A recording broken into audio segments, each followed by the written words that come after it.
They say the Han River runs red in winter, but I learned it runs black when the dead won't stay buried. The briefing tent reeked of coffee grounds and cigarette smoke. Colonel Morrison spread the tactical map across the wooden table, his thick fingers tracing the blue line that marked our objective. The Han River. Even on paper, it looked like a wound cutting through the Korean landscape. "Lieutenant Harris," Morrison's voice cut through the morning chill.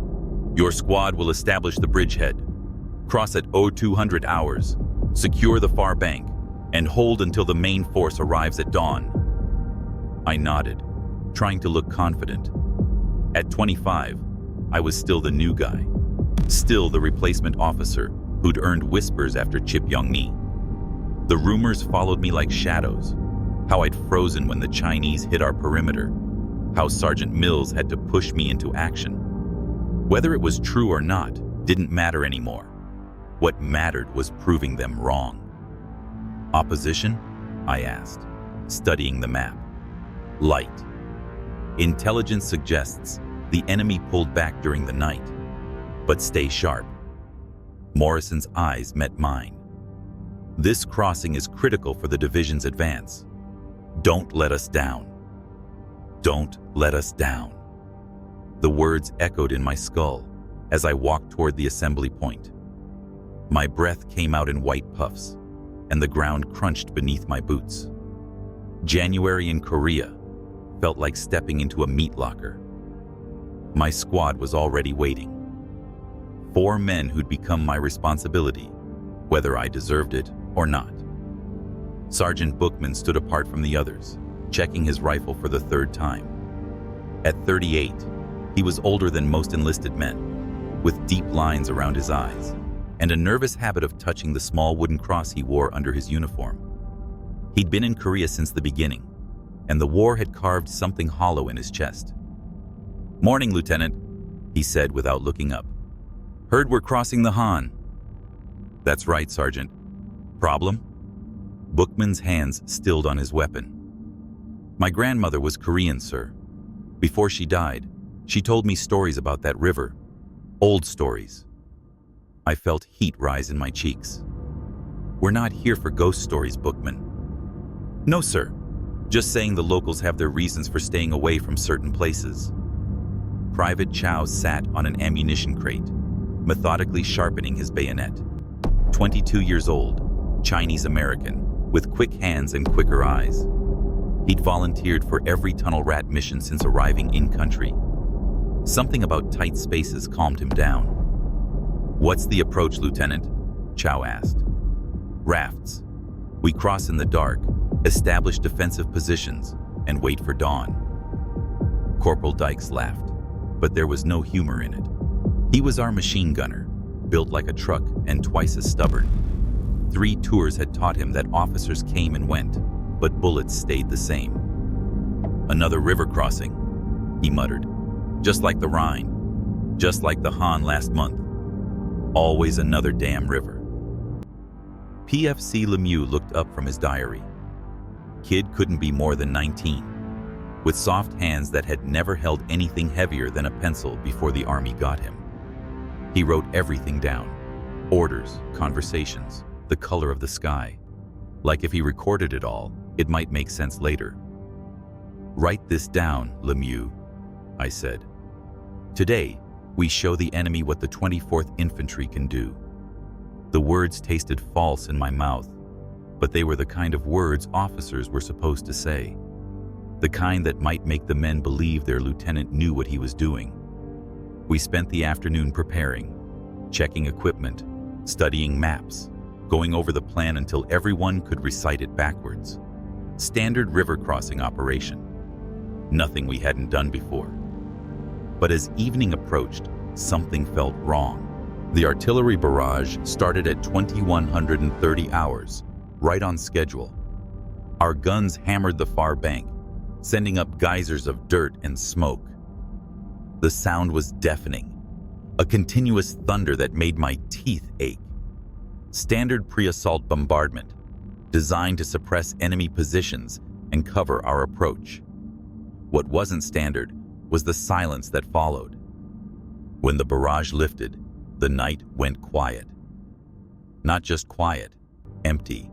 No return fire, no movement, no sounds of wounded or dying. Nothing but the whisper of wind across frozen ground and the gentle lap of water against ice. "Where's their response?" Dykes asked, squinting through his binoculars. Every river crossing I'd studied in training involved enemy reaction. Mortars, machine guns, something. The Chinese weren't in the habit of giving up ground without a fight. "Maybe we got them all," Chow suggested, but his voice carried no conviction.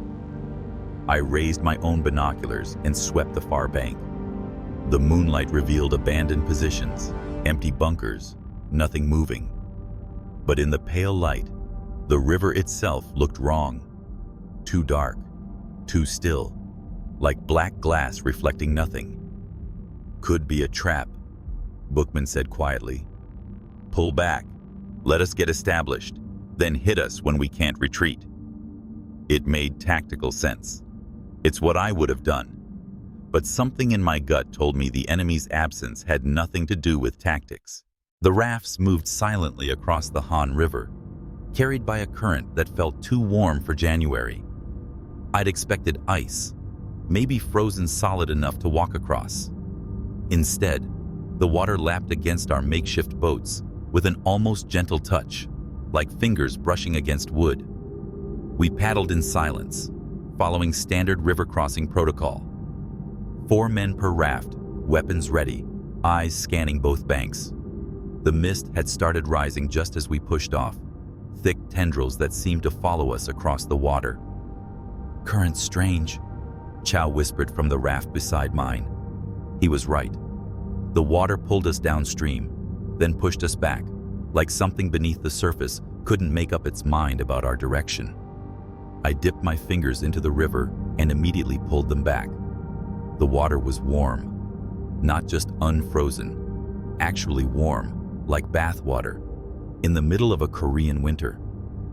"Jesus," Lemieux muttered, copying my movement. "What the hell?"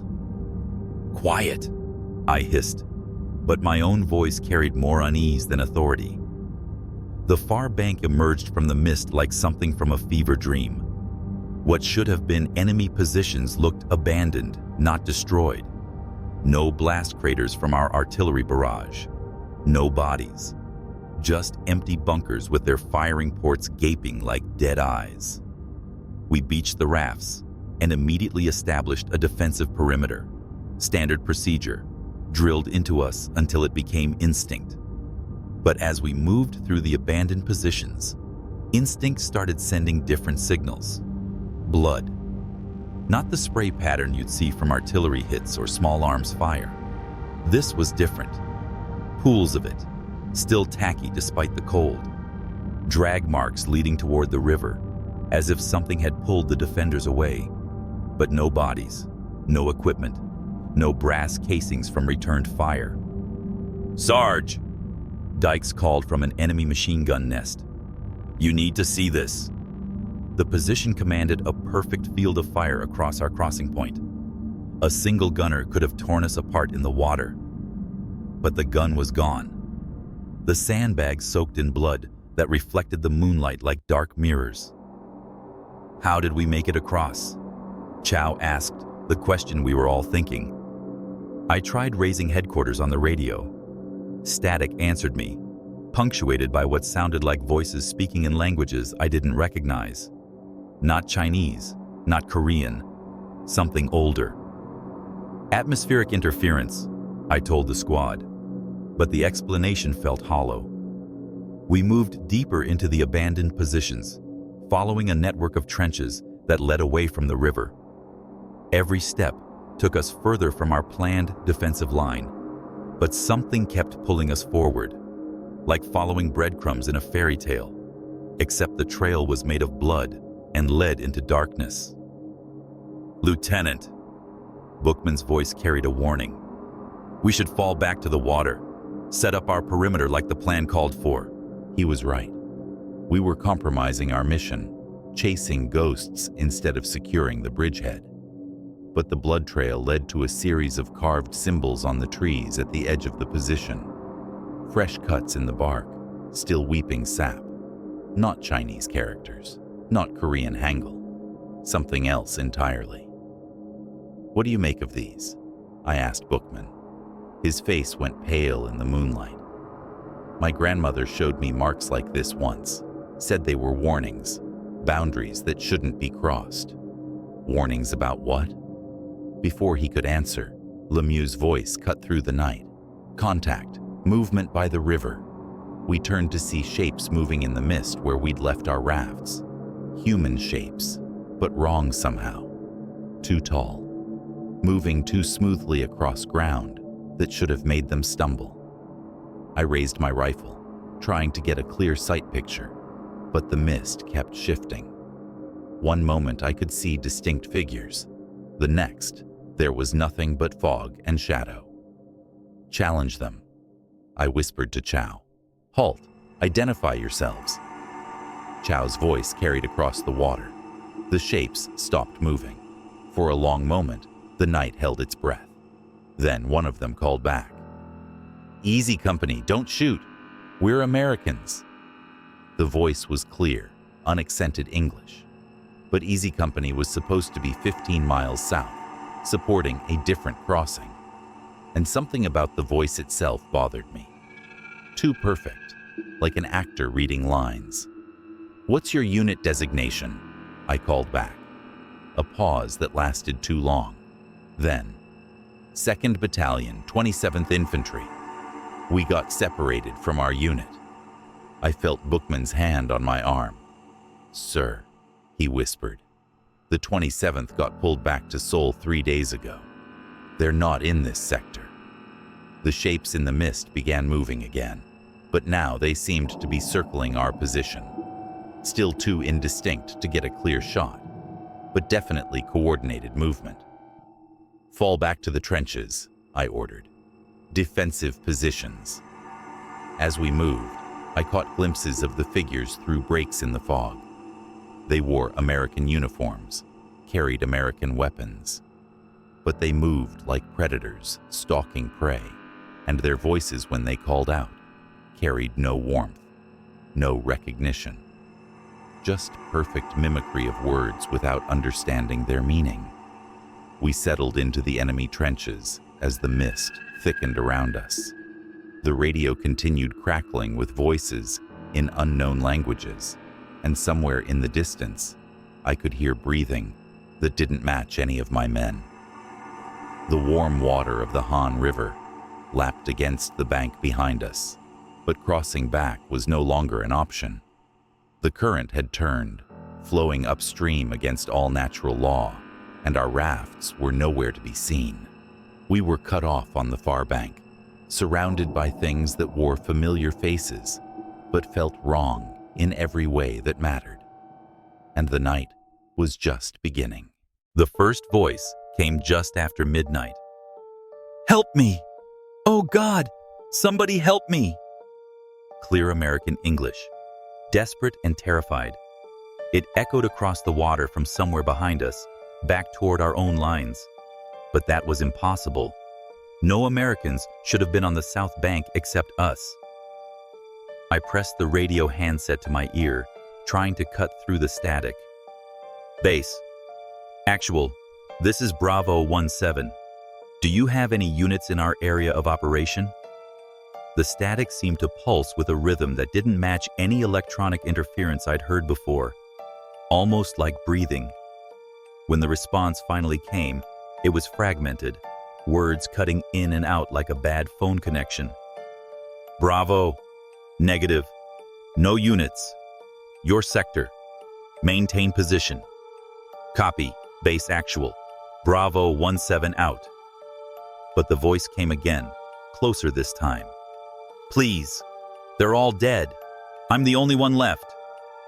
Lemieux looked up from his diary, pencil frozen above the page.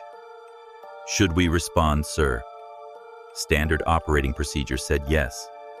Any American in distress was our responsibility. But something about the voice set my teeth on edge. Too perfect, too practiced. like someone reading from a script. "Chow," I whispered. "Take point. Investigate, but maintain visual contact with our position." Chow nodded and slipped over the trench wall, moving with the fluid grace that made him perfect for tunnel work.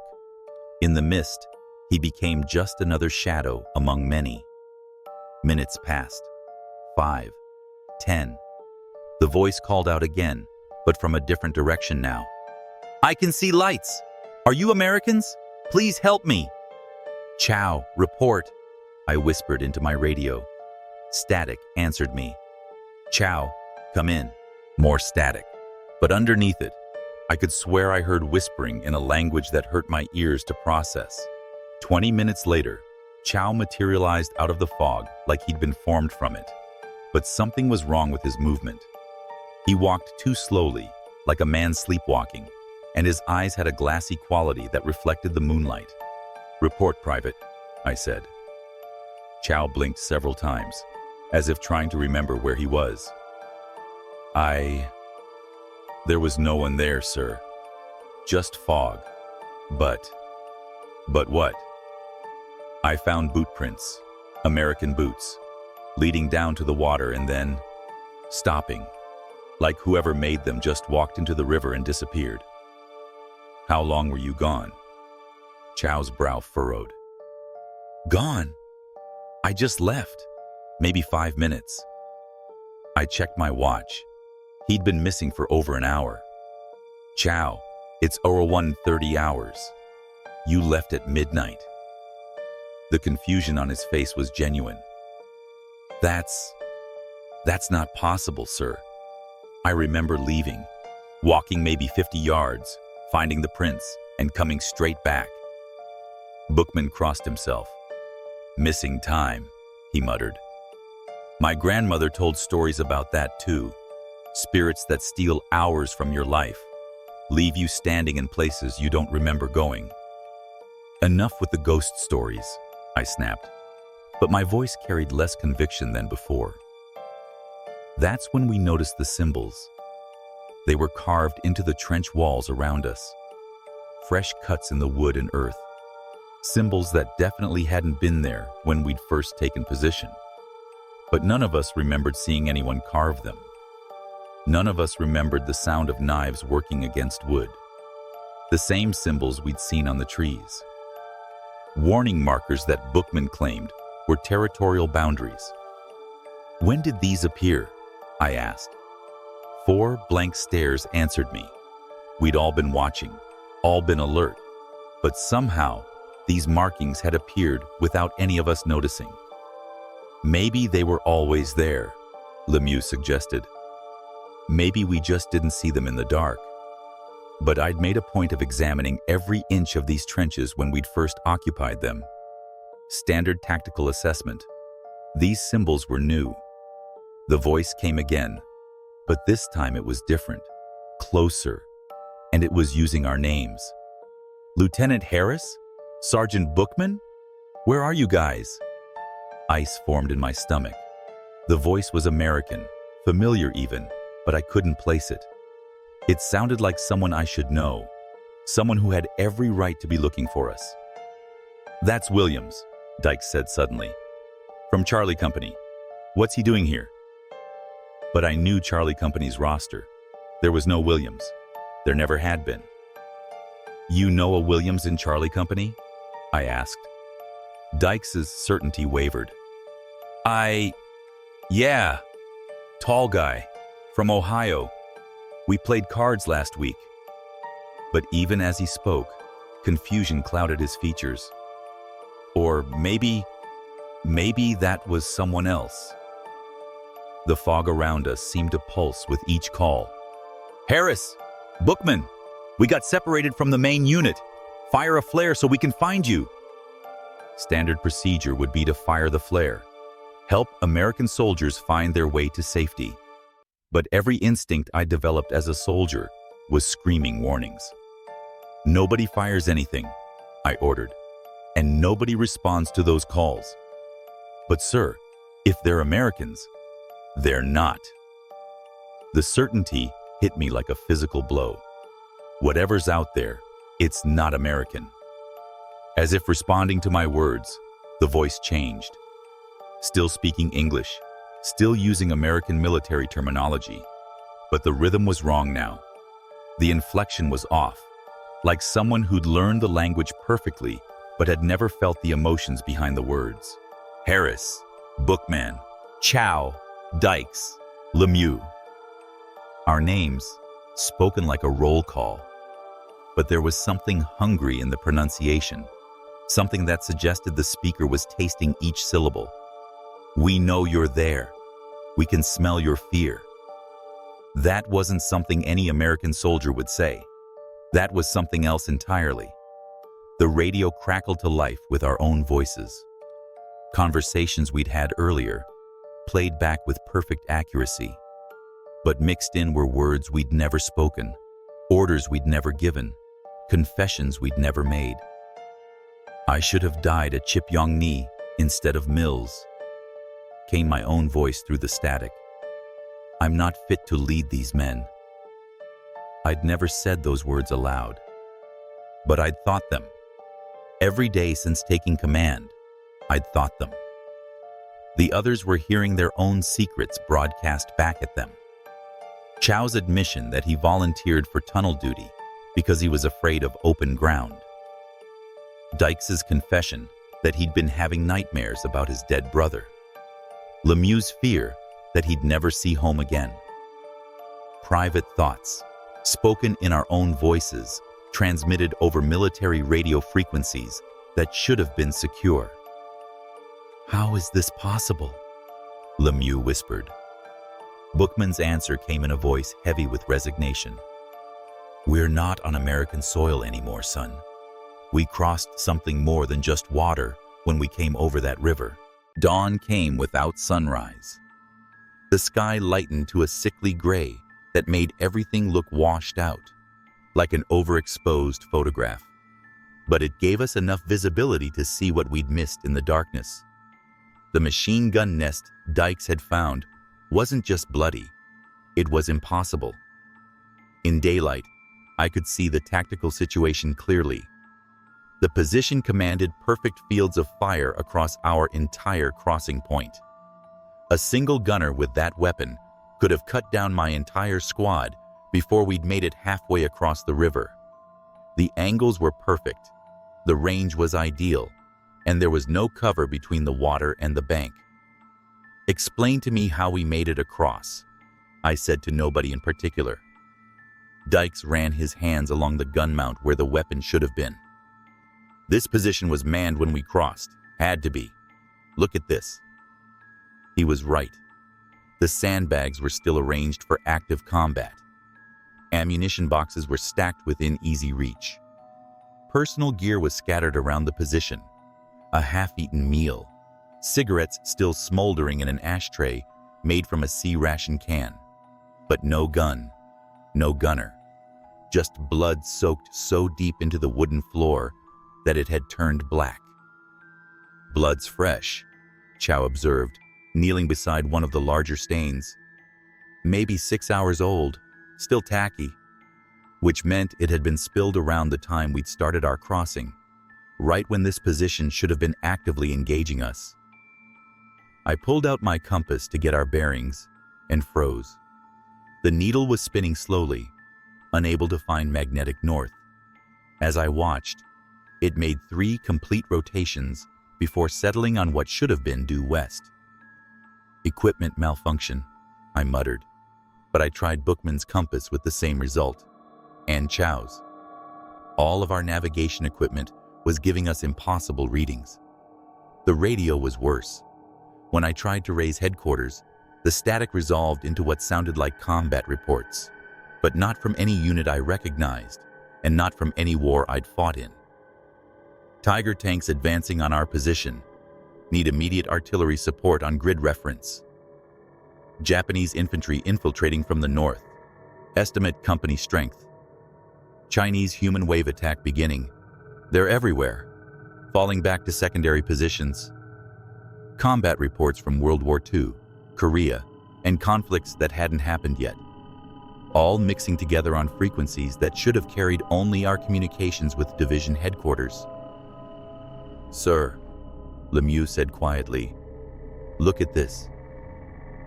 He'd been documenting everything in his diary, as usual.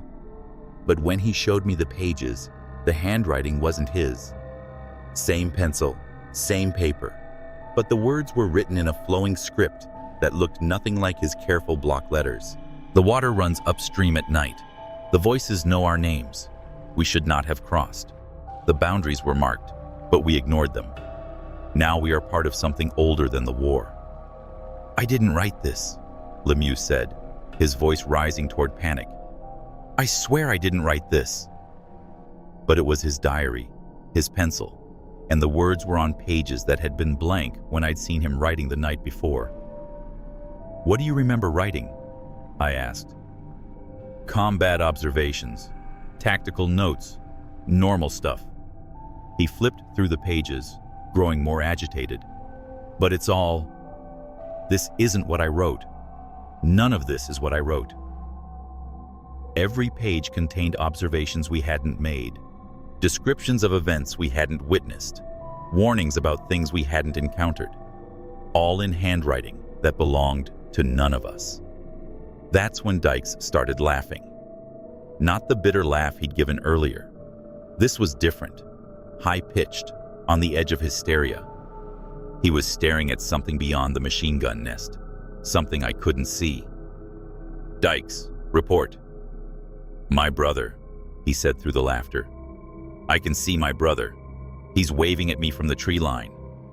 I followed his gaze but saw only fog and shadows. "Your brother's dead, Corporal. Killed at Normandy." "I know he's dead, but he's right there. He's calling my name." Dykes started to stand, his rifle forgotten. I grabbed his arm, pulling him back down into the trench. "There's nothing there, Corporal. You're seeing things." But even as I said it, I caught a glimpse of movement in my peripheral vision. A tall figure in American uniform, beckoning from the edge of the mist. When I turned to look directly at it, nothing was there. "We're all seeing things," Chow said quietly. "Aren't we?" He was right. We were all catching glimpses of figures that shouldn't be there, hearing voices that called to us with perfect familiarity. The fog seemed to be full of people we knew, people who had no business being in Korea, people who were calling our names with increasing urgency. "Equipment check," I ordered, trying to regain some control over the situation. Full inventory. We'd crossed with standard combat loads, ammunition, rations, medical supplies, communications equipment. But when we checked our gear, items were missing. Not just missing, replaced with things that made no sense. Chow's ammunition clips were filled with rounds that were too big for his rifle. Bookman's medical kit contained bandages made from material I didn't recognize, marked with symbols that matched the ones carved into the trees. My own field manual had been replaced with a book written in Korean, but when I looked at the pages, I could somehow understand the words. The old treaties were written in blood. The boundaries were marked with intent. Those who cross without permission become part of the crossing itself. "We need to get back to the river," I said. "Re-establish contact with headquarters." But when we reached the edge of our position, the river was gone. Not dried up, not frozen over, simply gone, replaced by solid ground that stretched as far as we could see, as if the Han River had never existed, as if we'd never crossed water to reach this place. The fog thickened around us, and somewhere in its depths, something large was breathing with a rhythm that matched no human lung. We were trapped on ground that shouldn't exist, holding equipment that defied explanation, surrounded by voices that knew our names, but felt nothing human when they spoke them. And the day was still young. The first time I saw it clearly, I thought it was a man. Tall, maybe 6.5 feet, standing at the edge of what used to be the riverbank. It wore dark clothing that might have been traditional Korean dress, but the proportions were wrong. The arms hung too long, the torso stretched too thin, like someone had taken a human form and pulled it on a rack. "Contact," I whispered into my radio, but only static answered. The figure didn't move like a man either. When it shifted position, it flowed rather than walked, gliding across ground that should have made footsteps. In the gray morning light, I could see its face was pale, almost luminous, with eyes that reflected light like an animal's. "You see it too?" Chow asked beside me. "I see something." But even as I watched, the figure began to fade, becoming translucent before vanishing entirely, like fog taking human shape and then remembering it was only fog. "Harris," came a voice from exactly where the figure had been standing, my own voice speaking my own name with perfect inflection. "Harris, why did you let Mills die at Chipyong-ni?" The words hit me like a physical blow. Mills had died because I'd frozen, because when the Chinese came over the wire, I'd stood there like a statue while better men fought and bled. Sergeant Mills had pushed me into action, but by then, it was too late for him. "Nobody knows about Mills," I whispered. "I know," came my voice again. "I know because you know. I know because guilt tastes like copper pennies and shame smells like cordite." Dykes was backing away from the tree line, his rifle raised but shaking. "It's doing voices again. It's using Tommy's voice now." Tommy, his dead brother from Normandy. "Easy, Dykes. It's not real." But Dykes wasn't listening anymore. His eyes had that same glassy quality Chow's had shown the night before, like he was seeing something the rest of us couldn't. "Tommy says there's a way home," Dykes said, his voice dreamy and distant. "Says if I follow him to the water, he'll show me the way back to Brooklyn." "There is no water, Corporal. The river's gone. Tommy says it's still there, just hidden. Says all I have to do is trust him." Dykes started walking toward the tree line. I grabbed his arm, but he shrugged me off with strength that didn't match his usual movements. Enhanced strength, like whatever was speaking through the mist, was lending him power. "Corporal, that's an order. Stay in position." He turned to look at me, and for a moment his eyes weren't his own. They held the same animal reflection I'd seen in the figure's face. "Orders don't mean much here, Lieutenant. Rank doesn't carry weight with the dead." Then he blinked, and he was Dykes again. Confused, frightened Dykes, who couldn't understand why he was standing 20 feet from our defensive position. "How did I get over here?" he asked. "Lost time. Like Chow the night before." That's when Bookman started talking to himself. Or rather, someone started talking through Bookman, using his voice, but speaking words he'd never learned. "한국이 영혼들이 복수를 원한다." Korean words flowing from his mouth like water. "The spirits of Korea seek their revenge." "Bookman, what are you saying?" His eyes focused on me, but there was recognition of something else in them, something old and patient and infinitely angry. "They were tortured here," he said in English, but his voice carried harmonics that shouldn't have been possible from a human throat. "During the occupation, Japanese soldiers used this crossing point to transport prisoners, men who would never be seen again." "You don't speak Korean, Sergeant." "I do now. She taught me." His grandmother's accent colored his words, even though she'd been dead for 5 years. "She's here, you know, watching, waiting to see if you're worthy of crossing back." The fog thickened around us, and I could hear movement within it. Not footsteps, something being dragged across rough ground, like bodies being pulled toward the water that no longer existed. "Sir," Lemieux's voice was barely a whisper. "Something's happening to my diary." I looked down at the book in his hands. The pages were turning by themselves, filled with text that appeared as I watched. Not handwriting this time, printed words in English, Korean, and what might have been Japanese, all describing the same events from different perspectives. The torture of prisoners at this crossing point during the Japanese occupation. The creation of unmarked graves in the sacred ground we'd chosen for our defensive position. The binding of spirits to this place through ritual murder and desecration. "It's telling us the story," Lemieux said, his voice breaking. "The whole story. What happened here before we arrived." I snatched the diary from his hands and read.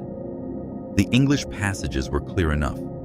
Detailed accounts of atrocities that had occurred on this exact ground decades before.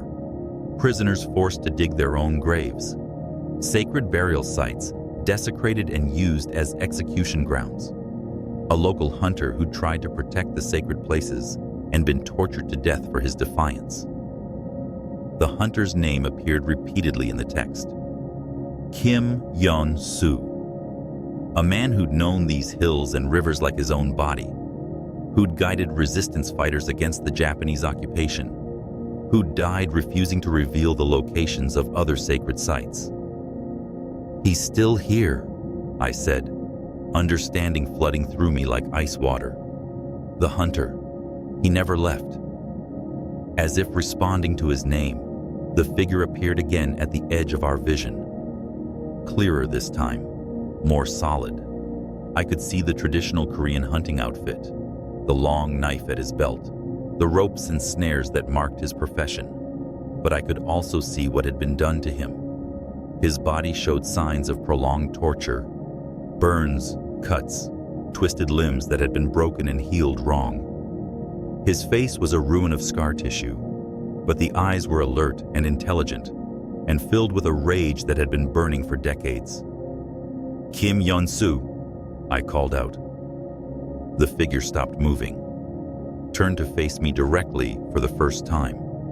When he spoke, it was in perfect English, but with an accent that suggested he'd learned the language from American missionaries before the war.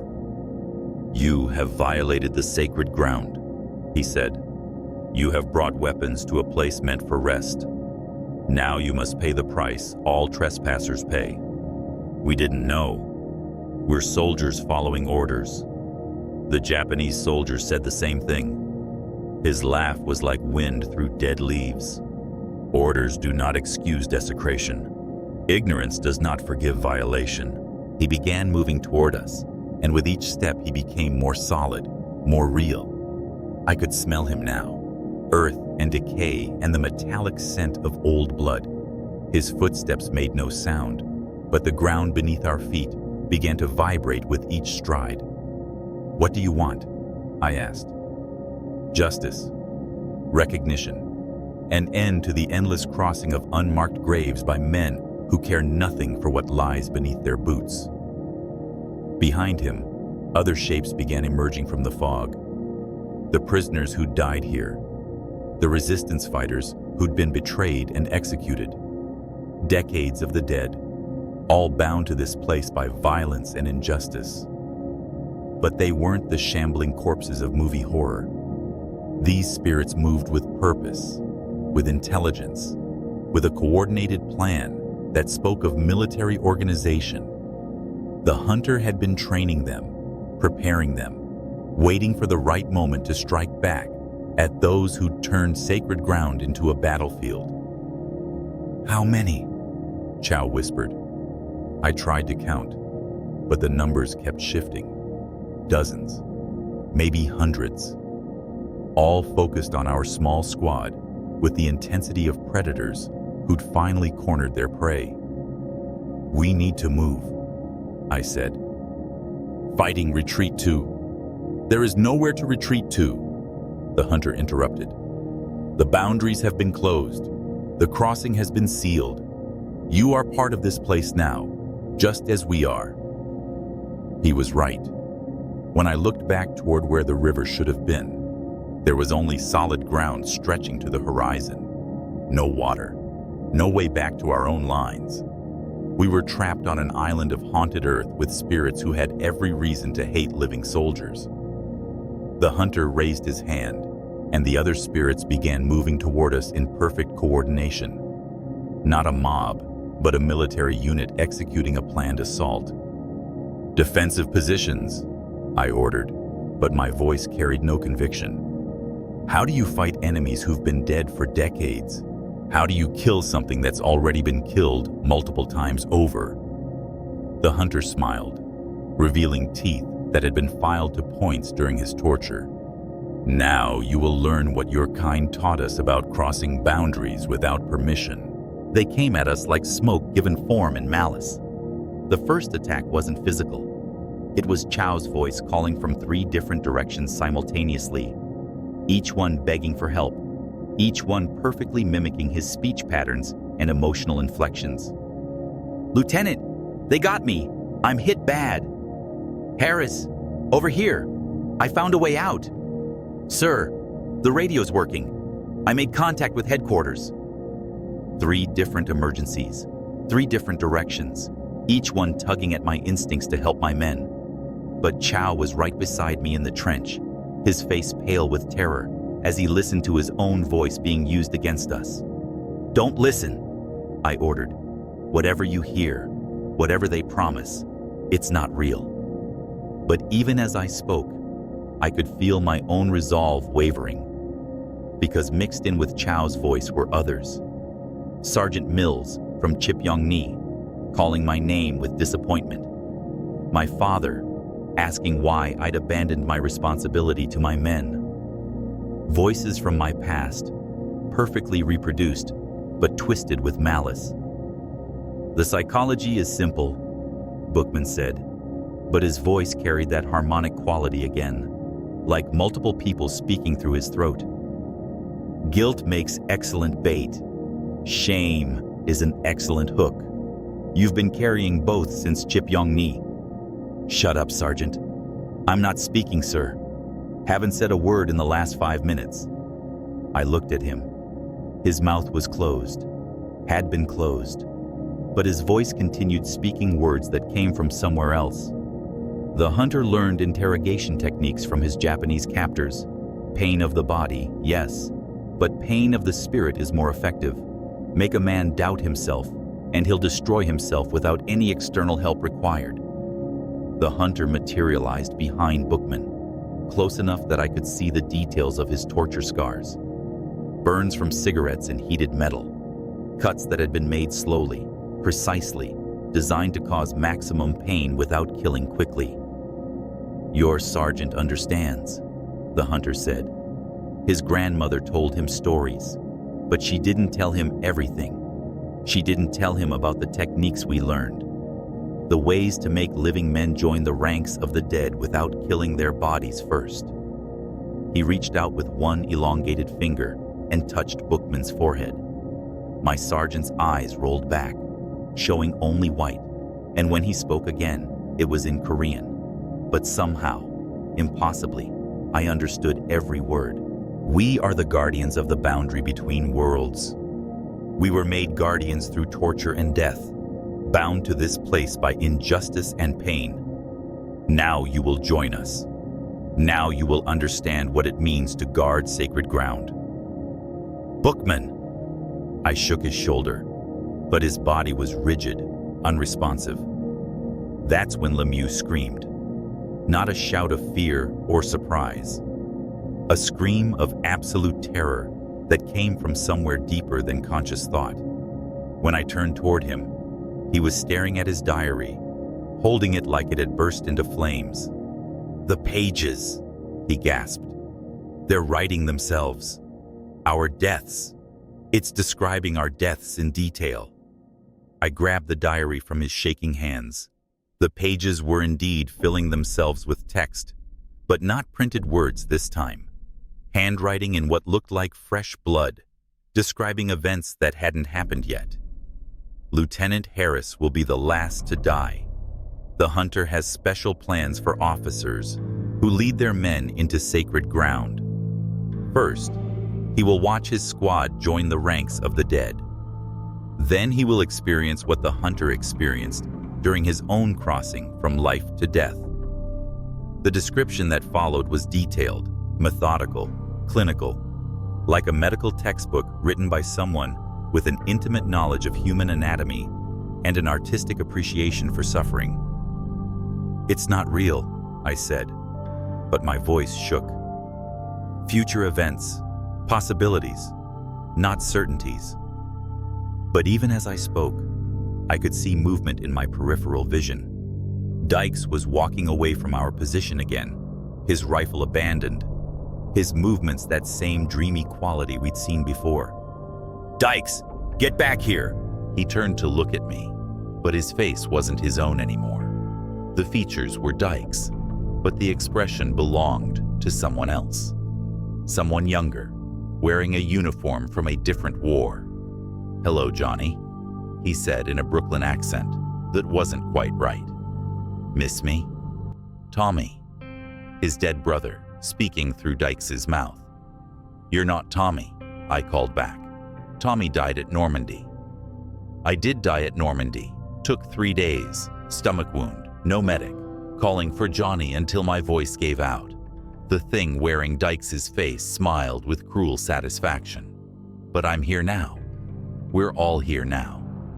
Everyone who ever died, calling for help that never came."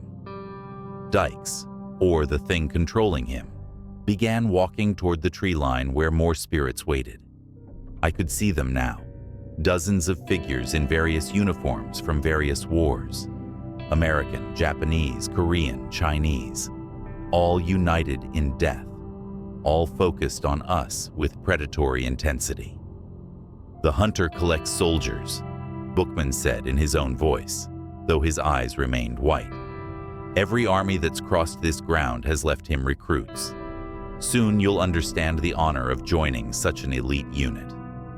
I raised my rifle, trying to get a sight picture on the hunter, but every time I thought I had him lined up, he shifted position without seeming to move, like trying to shoot smoke that occasionally took human form. "You can't kill what's already dead," came Chow's voice from behind me. I spun around. Chow was still in the trench beside me, but his mouth wasn't moving. The voice was coming from everywhere and nowhere, surrounding us like an audio hallucination. "But you can join what's already dead. Much easier transition, less painful than the alternative." The alternative. I thought about the diary's description of my planned death and felt sweat break out despite the cold. "What do you want?" I called out to the hunter. "What will it take for you to let us go?" The hunter materialized directly in front of me, close enough that I could have reached out and touched him. This close, I could see that his traditional Korean clothing was actually made from human skin, tanned and stitched with sinew. His hunting tools weren't wood and metal, but bone and cartilage carved into functional shapes. "Let you go?" His laugh was like wind through a graveyard. "You don't understand. There is no letting go. There is only crossing. You crossed into our territory without permission. Now you complete the crossing, all the way across. From life to death. From trespasser to guardian. From violator to protector. From living soldier to eternal sentry." His scarred face showed what might have been sympathy. "The transition is painful, but the purpose is noble.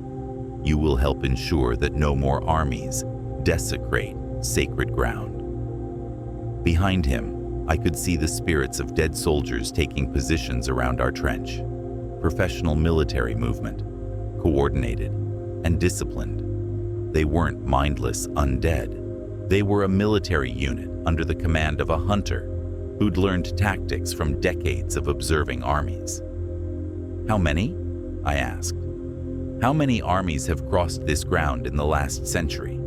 Japanese, Chinese, North Korean, South Korean, American. Each one leaves behind soldiers who violated the sacred boundaries. Each one provides new recruits for the Guardian unit." The math was horrifying. Thousands of soldiers from multiple conflicts, all bound to this place, all under the hunter's command. And now you, the hunter continued, fresh recruits with recent military training. You'll make excellent additions to the force. That's when I realized the truth that had been staring at me since we'd crossed the river. We weren't the first American unit to reach this position. We were just the latest in a long line of squads that had crossed the Han River and never made it back. The hunter had been collecting soldiers for decades, building an army of the dead to guard his sacred ground.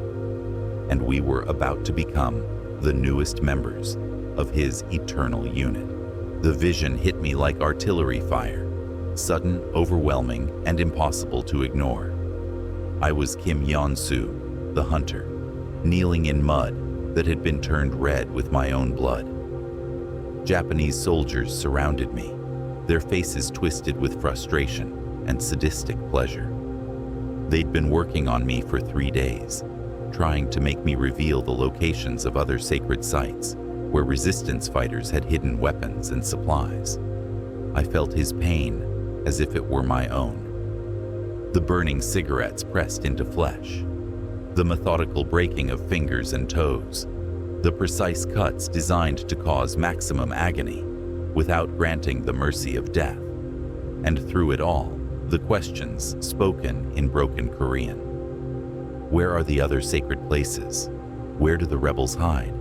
Tell us, and the pain stops.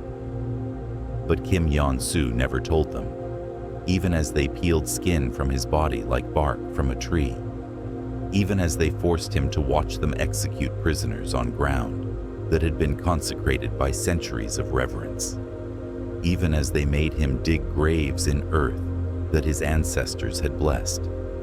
He died cursing them in 3 languages, binding his spirit to the crossing point with words of power that predated both Korean and Japanese civilizations. Ancient words that had been used to consecrate this ground before either nation existed. The vision released me suddenly, leaving me gasping in the present moment. But I retained Kim Yon-soo's memories, his understanding of what this place truly was. It's not just a river crossing, I said to what remained of my squad. This ground has been sacred for over 1,000 years. Burial ground, ceremonial site, boundary marker between the world of the living and the world of the dead. Bookman's eyes had returned to normal, but when he spoke, his grandmother's accent colored his words. The old treaties were written in blood and spirit. The boundaries were marked with intent. Those who cross without permission become part of the crossing itself. What treaties? I asked, though part of me already knew the answer. Between the living and the dead, between the sacred and the profane, between those who guard and those who would violate. His voice carried harmonics that seemed to come from multiple throats. Every culture that's lived in these hills has honored the same treaties until the Japanese came, until they turned sacred ground into an execution site. The hunter materialized beside us, no longer an apparition, but solid, real, present. This close, I could see that his scars weren't just from torture. They were ritual markings, symbols carved into his flesh as part of the binding that had made him guardian of this place. The Japanese broke the old treaties, he said. They killed on sacred ground, buried the innocent with the guilty, mixed the blood of the sacred with the blood of the profane. The spiritual boundaries collapsed. So you became the boundary, I said, understanding flooding through me. I became the guardian. I became the price that trespassers must pay. Every army that crosses this ground without permission leaves behind soldiers to help maintain the balance. Around us, the spirits of dead soldiers from multiple conflicts stood in formation. I could see their uniforms, their equipment, their faces. Japanese soldiers from the Second World War, Chinese and Korean troops from the current conflict, and scattered among them, American uniforms. GIs who'd crossed this ground before us and never made it back to their lines. "How many American units?" I asked. "Yours will be the 7th. The hunter's scarred face showed what might have been regret. Each one sent to establish a bridgehead, each one crossing at night under artillery cover, each one disappearing without explanation. The pattern was clear now. This wasn't a random supernatural encounter. It was a systematic collection operation. The hunter had been using the war itself to gather recruits, manipulating tactical situations to draw soldiers onto sacred ground. "The radio transmissions," I said, "the perfect mimicry of our voices. You've been learning from each unit that crosses, learning tactics, learning language, learning the chain of command and communication protocols." He gestured toward the assembled spirits. "They teach me, and I teach them. Knowledge shared across death, across nationality, across time." That's when I saw Chow among the spirits. Not our Chow. He was still beside me in the trench, pale and terrified, but alive. This was another Chow, wearing the same uniform, but somehow different. Older, more hollow around the eyes. "The first American unit crossed 3 months ago," the hunter explained. "Private Chow was a tunnel specialist then, too. Very useful skills for guarding underground approaches to sacred sites." The spirit Chow nodded at us with recognition, but no warmth. "The transition is easier if you don't fight it," he said in our Chow's exact voice. "Resistance only makes the binding more painful." Our Chow whimpered beside me. "That's not me. That can't be me." "It will be you," the spirit Chow replied. "Time works differently here. Past and future converge on sacred ground. I am what you will become. You are what I once was." I looked around at the other spirits and began recognizing faces. Different versions of Bookman, Dykes, Lemieux. All from units that had crossed before us. All bound to this place. All serving as guardians under the hunter's command. "How many times?" I asked. "How many times have we crossed this river?" "This is the first time for your consciousness," the hunter said. "But your spirits have been here before. The sacred ground calls to certain souls across multiple lifetimes. You were always meant to be guardians. The war simply provided the mechanism." The implications hit me like a physical blow. We hadn't stumbled into a supernatural trap. We'd been drawn here by forces that transcended individual existence. Souls recycling through different lifetimes, always ending up at the same crossing point, always joining the same eternal mission. "The cowardice at Chipyongni," I said, understanding finally dawning. My hesitation, my fear, that was my soul recognizing its true calling. I wasn't meant to be a combat leader. I was meant to be a guardian. The hunter nodded approvingly. "You begin to understand. The living world creates soldiers. The sacred ground creates guardians. Both serve necessary functions." Around us, the assembled spirits began to change. Their military uniforms faded, replaced by traditional Korean clothing similar to the hunters. Their modern weapons dissolved, replaced by hunting tools and ceremonial implements. They were transforming from soldiers of various armies into something older, more fundamental, guardians of sacred ground. "The choice is simple," the hunter continued. "Accept your true nature willingly, and the transition will be swift. Fight against it, and experience what I experienced during my own crossing." I looked at my men, my remaining men. Bookman was already showing signs of transformation, his modern uniform flickering between military fatigues and traditional Korean dress.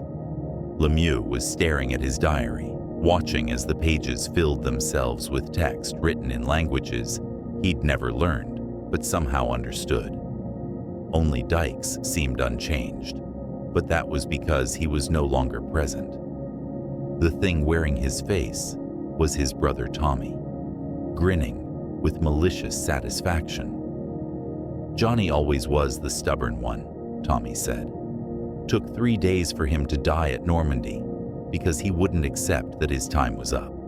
Same stubbornness that'll make his transition here more interesting." I raised my rifle, pointing it at the hunter. "What if I refuse? What if I choose to fight?" The hunter's scarred face showed genuine curiosity.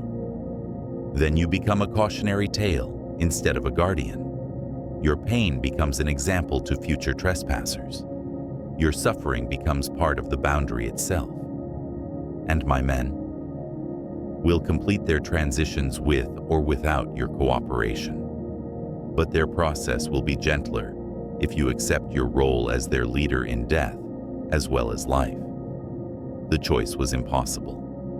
Accept damnation willingly, or condemn my men to torture while achieving the same result. But as I stood there with my rifle trained on an enemy I couldn't kill, I realized something the hunter hadn't expected. I was still thinking like a soldier instead of thinking like a victim. "There's a third option," I said. The hunter's eyes narrowed. "What third option?" "Military leadership isn't just about following orders. It's about finding solutions when no good options exist." I kept my rifle trained on him while speaking to my men. "Bookman, Lemieux, remember your training. Remember why we came here." "To establish a bridgehead," Bookman said automatically. "Exactly. To create a crossing point for our forces, not to be stopped by enemy resistance, no matter what form that resistance takes." I could see understanding beginning to dawn in their eyes.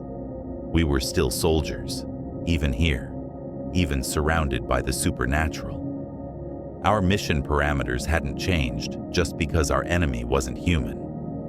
"The spiritual boundary works both ways," I continued, addressing the hunter directly.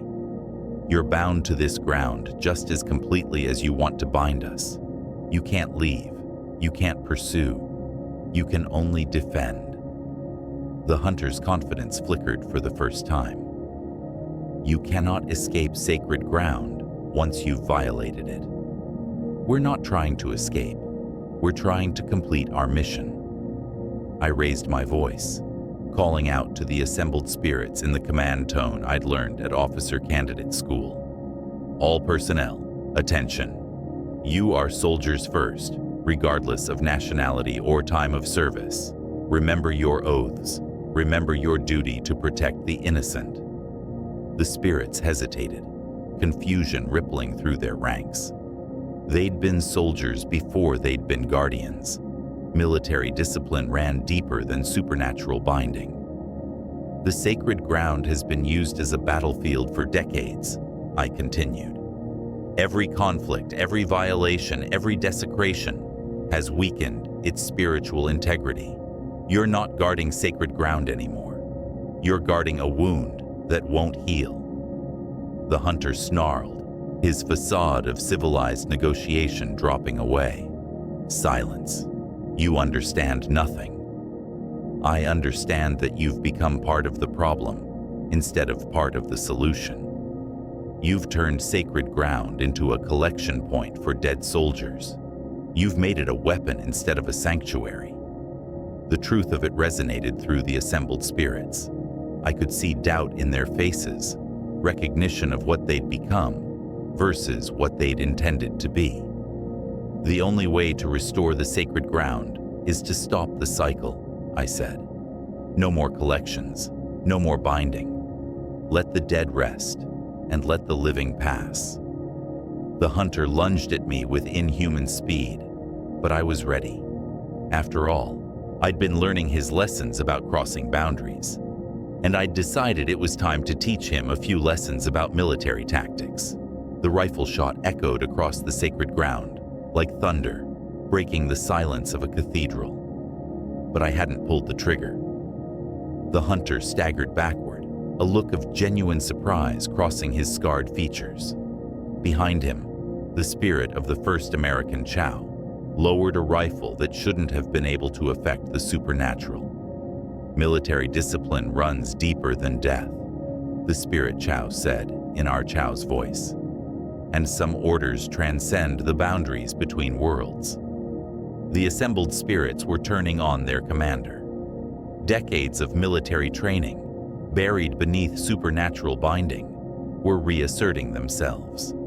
Japanese soldiers stood with Korean resistance fighters. Chinese troops moved in formation with American GIs, all united by something more fundamental than their national allegiances, their oath to protect the innocent. "You made us guardians," said a spirit wearing a Japanese uniform, speaking in perfect English. "But you made us guardians of vengeance, not peace. This is not protection. This is perpetuation." The hunter's control was fragmenting. I could see confusion in his eyes as his carefully constructed army began to remember their true purpose. "The sacred ground doesn't need more death," I called out, my voice carrying across the assembled spirits. "It needs rest. It needs the killing to stop." But even as the spirits turned against their commander, I felt something changing inside me. The ritual acknowledgement I'd made wasn't just words, it was a binding. The hunter's power might be broken, but the curse of the sacred ground remained. I could feel it settling into my bones like cold iron, a compulsion to remain, to guard, to become part of the eternal watch. "Sir." Dykes' voice came from beside me, but it was really Dykes this time. Tommy was gone, leaving my corporal confused and terrified. "What's happening to you?" I looked down at my hands. They were becoming translucent, like morning mist given shape. The binding was taking hold, pulling me into the same spiritual dimension that held the hunter and his collection of dead soldiers. "Get to the river," I ordered. "All of you. Now." "We're not leaving you behind," Lemieux said, his diary clutched against his chest like a shield. "That's an order, soldier." I put all the authority I could muster into my voice.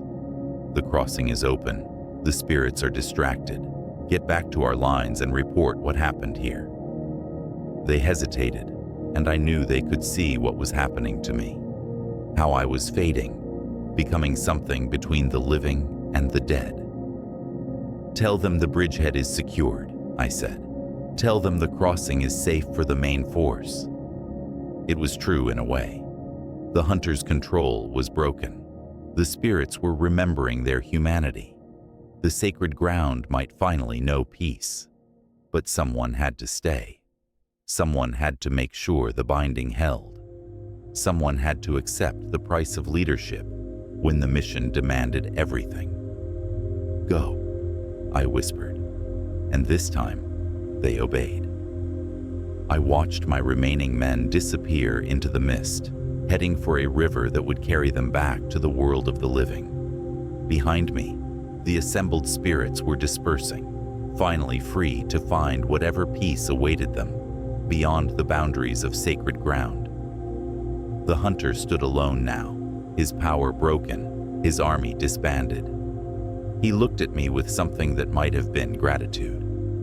"You understand now," he said, "the price of crossing certain boundaries." I nodded. I understood perfectly. Some rivers you cross alone. February 15th, 1995. Seoul, South Korea.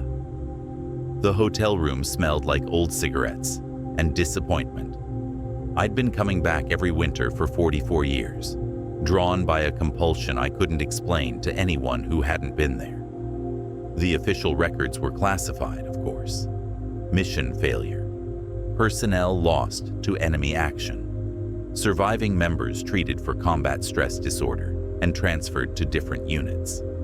Standard procedure for incidents that didn't fit the acceptable parameters of warfare.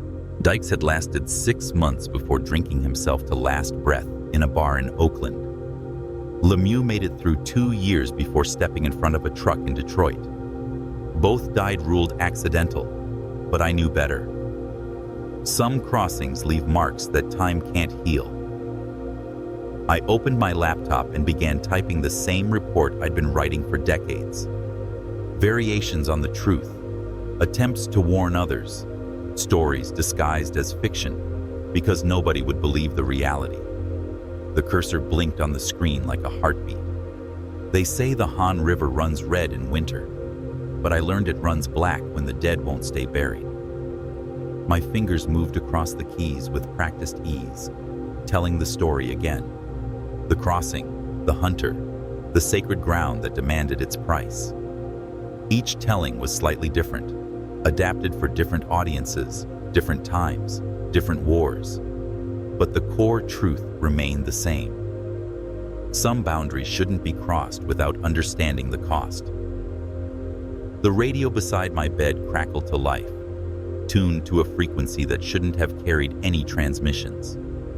Static filled the room, punctuated by voices speaking in languages I'd learned to recognize over the decades. Korean, Japanese, Chinese, English, all saying the same 4 words.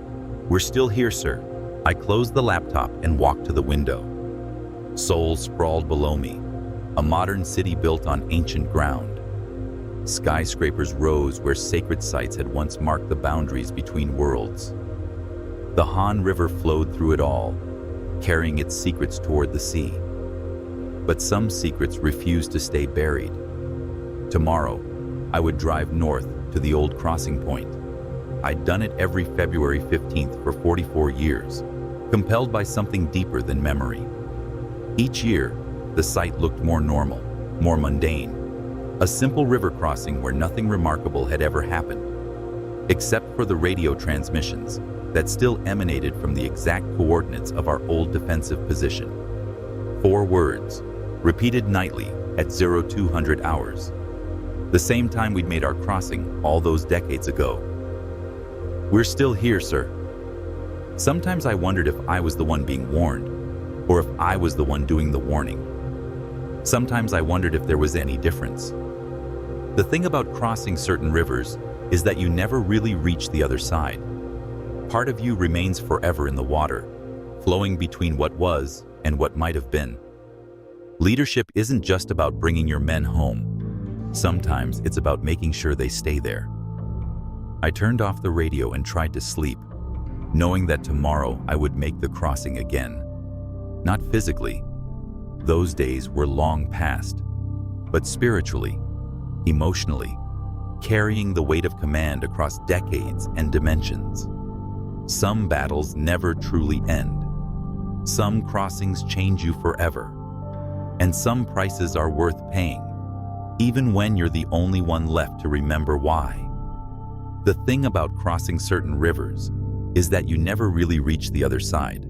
Not completely. Lieutenant Harris learned that some crossings change you forever, and some commands echo across decades. If this story made you think about the invisible lines we cross in life, share your thoughts below.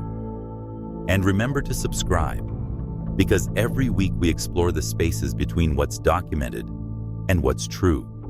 The stories that live in the margins of official reports, where the real battles are often fought and won, or lost.